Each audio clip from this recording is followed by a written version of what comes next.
So epidurals are extremely popular choices for pain management in labor. But did you know that not everybody who is interested in getting an epidural can actually have one?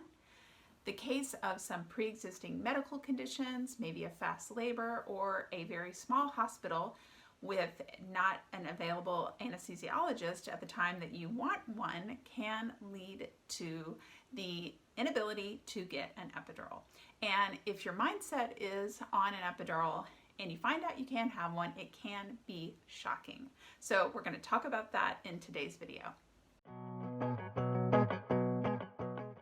Hey there, my name is Alice Turner. I am a birth doula, a Lamaze certified childbirth educator, and on my channel I make videos about birth. It is my desire to help you have a positive birth experience, and when you find out an option is not available to you, but you had your mindset on it, it can lead to a negative birth experience. So I want to talk about how to pivot, and I really love to share a story with you that it happened in real life with a friend of a friend who was interested in an epidural and found out that she might not have the ability to get one. So a few years back, my friend put me in touch with a friend of hers I had met before. Her name's Helen, and she was 30 weeks pregnant with her third baby. And her first two babies, she used an epidural. And she had a pretty smooth labor for both of them, didn't really have any challenges with the epidural, and just planned on keeping that same plan for number 3. So Helen was 30 weeks pregnant when she found out at a regular OB appointment that she had low platelets. Low platelets is one reason that an epidural might not be an option. And her OB said that at the time of this check, that her platelet level was borderline, that in the next few weeks between her 30 week and when the baby comes, that the platelets might go up, they might go down, they might stay where they are. They can't really predict on what's going to happen. So Helen said she left the OB appointment totally rattled. She felt like she had not thought of any other options on dealing with pain. This was her third baby, and you know, she has distant memories of some childbirth class that she took with her first, but really hadn't practiced any of the strategies or remembered any of them, and frankly was kind of doubting if those strategies really worked. So our mutual friend put us in touch, and Helen contacted me, gave me the rundown of how she was feeling.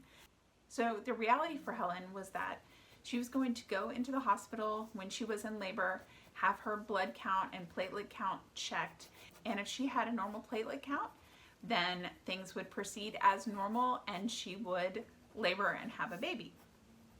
If, however, she had a low platelet count, she saw a path that was just pain and suffering on the way to having a baby, and wondered, was there actually a path of coping and being in control and having a positive birth experience?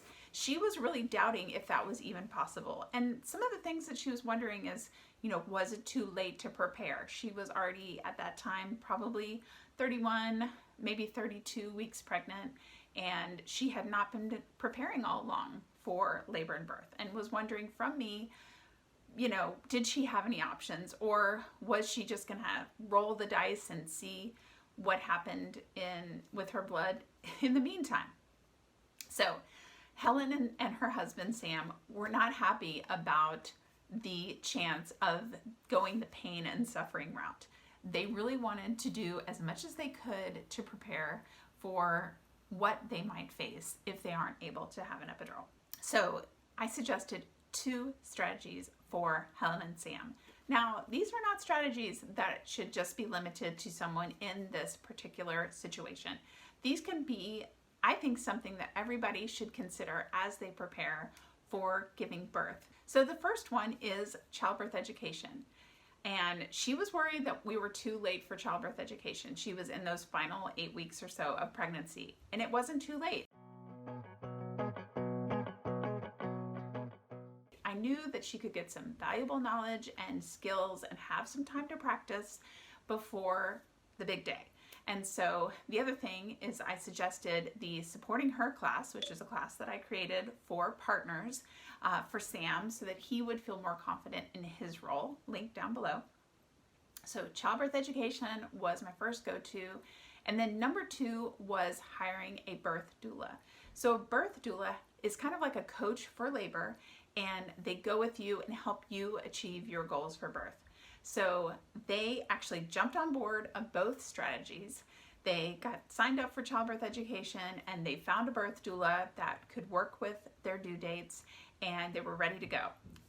Until they had life step in. Those last few weeks of pregnancy for Helen and Sam, she reported, were crazy. So they had things going on with their other 2 children, and she just didn't have time to practice the comfort measures and the strategies that they had been learning in childbirth class. She said she had every intention to practice relaxation every day, and she didn't.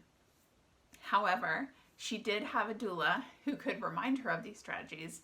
So I reassured her that she's on the right track. It's okay that she doesn't have a ton of time to practice, that she still has the knowledge of them and she has learned them. So not only did she not have a ton of time to practice, but she went into labor a couple weeks early. So 2 weeks before her due date, she went into labor in the middle of the night. Happens all the time.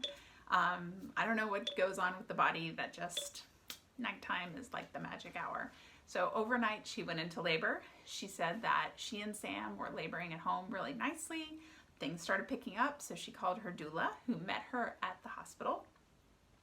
Got to the hospital, and just as she imagined, she had a blood draw, and she told her nurse that she would consider an epidural. She wanted to know her options, and labor started picking up.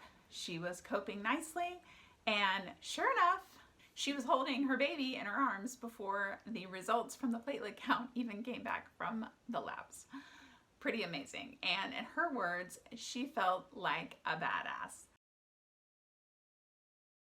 It was so awesome to hear Sam's voice afterwards and describe the labor and how they worked with their doula as a team and how he watched Helen be so powerful in labor and tackle this challenge with confidence when before they were worried about the only option being pain and suffering.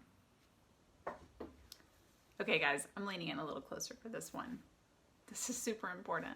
I've seen it so many times. Labor doesn't always go as planned, and having other strategies and other tools in our toolbox are so important. So if having a positive birth experience is important to you, then you're going to want to check out this next playlist that I put together right here, and it is going to give some more strategies and have some more tools in your toolbox. See you next time.